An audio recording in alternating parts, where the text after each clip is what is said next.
সাল্লাম এক পাহাড়ের উপর দিয়ে যাচ্ছিলেন। পাহাড়ের উপর দিয়ে যেতে যেতে দেখেন একটা সুন্দর সাদা ধবধবে একটা পাথর। ওই পাথরটি দেখে হজরত ঈসা আলাইহিস সালাম ওই জায়গায় থেমে গেলেন। হজরত ঈসা আলাইহিস সালাম আল্লাহ তাআলাকে জিজ্ঞেস করলেন, হে আল্লাহ, এটা তোমার কিরকম রহমত, কিরকম রহমত তোমার, সাদা ধবধবে একটা পাথর। আল্লাহ তাআলা বললেন, হে ঈসা, তুমি এটা দেখেই অবাক হয়ে গেলে, তুমি কি আরো কিছু দেখতে চাও? তখন ঈসা বললেন, হে আল্লাহ, আমি আরো কিছু দেখতে চাই। তখন আল্লাহ তাআলা বললেন, হে ঈসা, তুমি ওই পাথরের গায়ে আঘাত করো। যখন ঈসা আলাইহিস সালাম ওই পাথরের গায়ে আঘাত করলেন, পাথরের গায়ে আঘাত করার সঙ্গে সঙ্গে পাথরটি দুভাগ হয়ে যায়। পাথরটি দুভাগ হয়ে যাওয়ার পরে পাথরের ভিতরে দেখে একটা বুড়া মানুষ আল্লাহ তাআলার ইবাদত বন্দি করছে। কোন সুবহানাল্লাহ। ঈসা আলাইহিস সালাম তখন আল্লাহর কাছে বললেন, হে আল্লাহ, এটা তোমার কিরকম রহমত, এই বান্দা কতদিন যাবত তোমার ইবাদত বন্দেগী করে?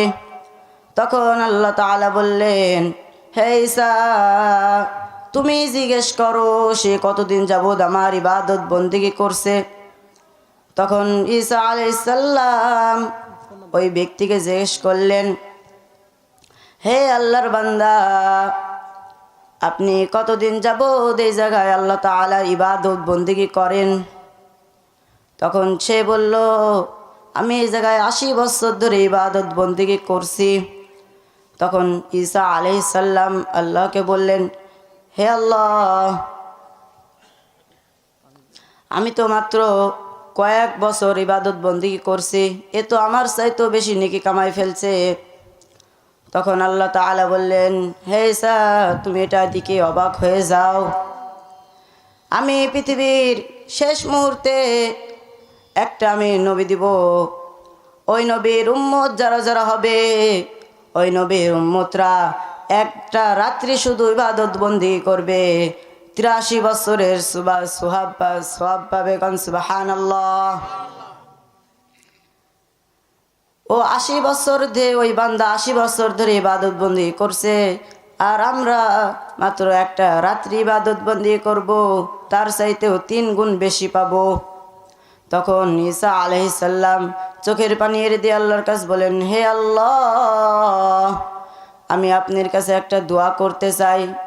তখন আল্লাহ তাআলা বললেন, কি দোয়া বল?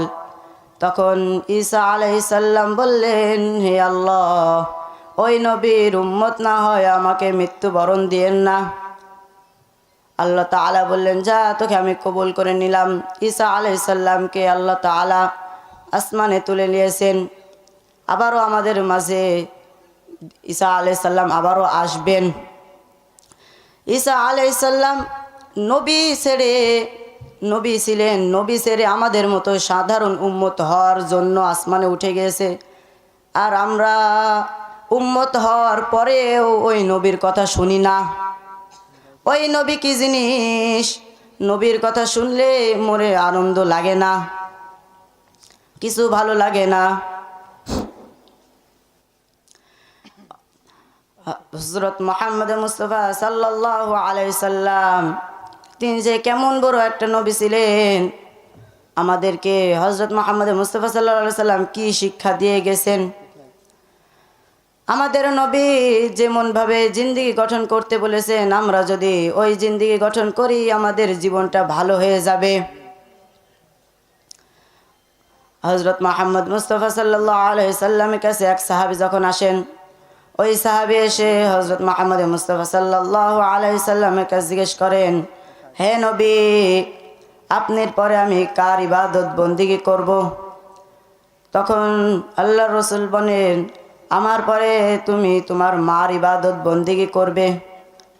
সেই সাহাবী বলে, তারপরে কার? আল্লাহর রাসূল বলে, তারপরেও তোমার মার। সাহাবী বলে, তারপরে কার? আল্লাহর রাসূল বলে, তারপরেও তোমার মার। তারপরে কার? তারপরে তোমার বাবার। আল্লাহর রাসূল 3 ভাগ মাকে দিয়েছেন আর 1 ভাগ শুধু বাবাকে দিয়েছেন। তাহলে মা কত বড় নিয়ামত সেটা আমাদেরকে বুঝতে হবে। মা যে কত বড় নিয়ামত, মা বাবা দোয়া করলেই কবুল, বদদোয়া করলেই কবুল। হযরত মা বাবা যখন দোয়া করে তখনই কবুল হয়ে যায়, এটি আমাদের নবী বলেছেন।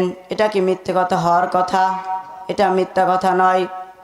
এক আল্লাহর ওলি জুরাইজ, তার পাহাড়ের উপরে গির্জা ছিল। কোথায় গির্জা? পাহাড়ের উপরে গির্জা ছিল। সে যখন তাহাজ্জুদের নামাজে দাঁড়াইছে, তার মা তাহারে ডাক দিছে, জুরাইজ। সে যখন নামাজে দাঁড়াইছে, সে মনে মনে ভাবে 2 রাকাতই তো নামাজ, নামাজটা শেষ হয়ে যায়। মা আবার ডাক দিছে, জুরাইজ। সে তখনও নামাজে দাঁড়াইছিল। জুরাইজ আবারও বলে, নামাজটা শেষ করে যায়। তখন তার মা আবারও ডাক দিছে, ইয়া জুরাইজ। তার মা সঙ্গে সঙ্গে মনে কষ্ট পেয়ে গেছে, 3য় নাম্বার ডাকেও সাড়া দেয় নাই। তার মা মনে কষ্ট পেয়ে বদদোয়া করে ফেলছে, এ আল্লাহ, আমার জুরাইজকে তুমি কোনো বেশ্যা নারীর পাল্লায় ফেলে মৃত্যুবরণ দিও না। আল্লাহ তাআলা সঙ্গে সঙ্গে তার দোয়া কবুল করে ফেলছেন। কয়েকদিন পর যখন জুরাইজ নামাজে দাঁড়াইবে, আল্লাহর ইবাদত বন্দি করবে, তখন এক নারী গেটে তার দরজায় নক করে। আপনারা সবাই কি ব্যাপার? সবাই চলে যাচ্ছেন কেন? আমরা সবাই বসি, আমরা সবাই বসে যাই। যখন জুরাইজ দরজাটি খুলে, দরজাটি খোলার পর যখন খোলার পরে দেখে একটা মেয়েকে দেখার পর সেই মেয়ে বলতে লাগে, দেখো জুরাইজ, আমি কত সুন্দরী, আমার কত সুন্দর চেহারা, আমি কত সুন্দরী। তখন জুরাইজ বলে, দূর হও, দূর হও, আমি আল্লাহর ভয় পাই, তুমি আমার গির্জা থেকে দূর হও।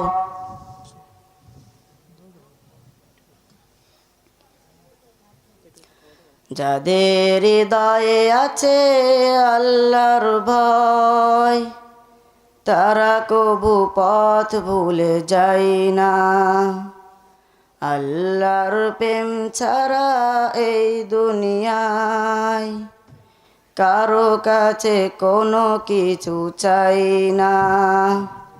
যাদের হৃদয়ে আছে আল্লাহর ভয়, তারা কবু পথ ভুলে যায় না। আল্লাহর প্রেম ছাড়া এই দুনিয়ায় কারো কাছে কোনো কিছু চাই না। ঠিক কিনা? জুরাইজ বলল, দূর হও, দূর হও, তুমি আমার গির্জা থেকে দূর হও, আমি আল্লাহর ভয় পাই। সেই বেশ্যা নারী তার সাথে কোনো খারাপ সম্পর্ক না করতে পেরে সে পাহাড় থেকে নিচে নামে দেখে একটা রাখাল ঘুমিয়ে আছে। রাখালকে ডেকে বলে, হে রাখাল, দেখো আমি কত সুন্দরী, কত সুন্দর আমার চেহারা, দেখো আমি কত সুন্দরী, আসো আমরা প্রেম খেলায় মেতে উঠি। তখন রাখাল যখন প্রেম খেলায় মেতে উঠল, তার কয়েক মাস পর তার পেটে বাচ্চা চলে আসছে। মানুষেরা বলতে লাগলো, হে মেয়ে, তোর তো বিয়ে হয় নাই, তুই বাচ্চা পাইলি কই? এই বাচ্চার বাবাকে? তখন সে মেয়ে বলল, এই বাচ্চার বাবা নাকি ওই আল্লাহর ওলি জুরাইজ। নাউজুবিল্লাহ।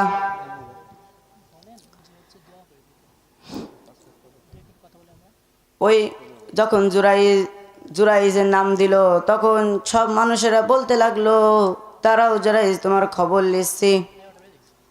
জুরাইজ, তুমি উপর দিয়ে ফিটপাট, ভিতরে সদরঘাট, দাঁড়াও জুরাইজ তোমার খবর লিখছি। এতদিন শুনতাম আল্লাহওয়ালা, এখন দেখি ভণ্ড। দাঁড়াও জুরাইজ, তোমাকে মৃত্যুদণ্ড দেওয়া হবে।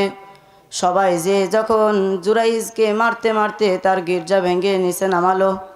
নিচে নামানোর পর তাহাকে মারতে মারতে মেলা মারার পর তার গা দিয়ে রক্ত ঝরে। তখন সে বলে, আমাকে কিসের জন্য মারেন?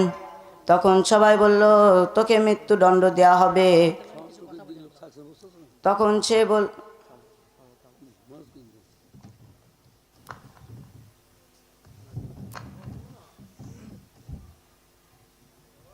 আসসালামু আলাইকুম ওয়া রাহমাতুল্লাহি ওয়া বারাকাতুহু। কেমন আছেন?